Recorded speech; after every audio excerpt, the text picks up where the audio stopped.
Assalamualaikum, hai, selamat bertemu kembali dalam Nozzle Channel. Konten kali ini, saya akan share bagaimana nak repair speaker yang terkoyak. First kali, kena buka dulu speaker tu. Kalau kita lihat di sini, koyaknya kecil je. Tak kisah koyak kecil atau besar, kaedahnya sama, cuma beza saiz je. Sebelum tu, kita kena sediakan peralatannya.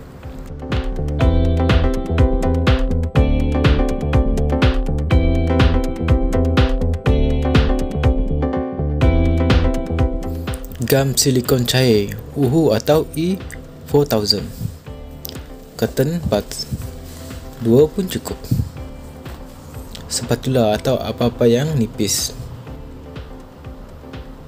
gunting. Tweezer ni memang wajib kena ada untuk projek kali ni. Dompet atau beg lama yang kita perlukan hanya bahagian canvas yang lembut ni je. Tak kisah ambil dari mana, asalkan dapat fabric yang lebih kurang macam ni. Ukur bahagian yang terkoyak, pastikan lebih sedikit daripada bahagian yang terkoyak tu. Tak kisahlah nak guna apa, shilling ke apa-apa je lah, asalkan boleh tutup bahagian yang terkoyak tu. Potong kanvas lembut ikut ukuran bahagian yang koyak tadi. Kalau ada polyfoam pun boleh juga. Sebab tu kena gunakan gam silikon, bukan gam yang lain yang berkimia yang boleh menyebabkan speaker melecur. Pastikan bahagian terkoyak diliputi. Kalau dah pasti, bolehlah lekatkan ke speaker.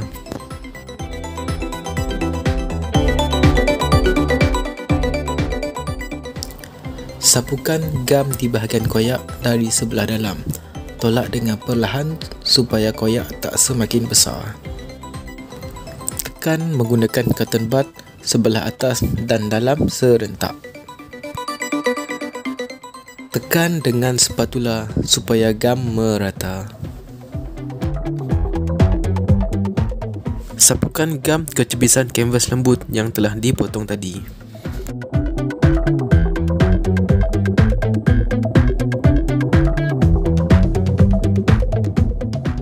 Sapukan sedikit gam ke bahagian yang koyak.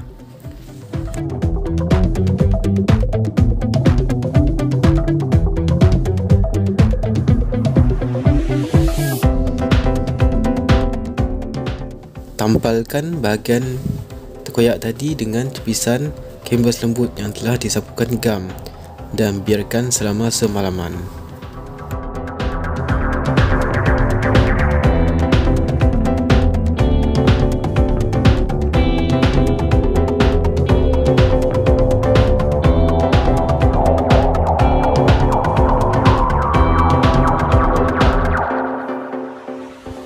Inilah hasilnya speaker yang koyak tadi. Kita dah pun tampung ataupun tampal dengan menggunakan kanvas lembut tadi.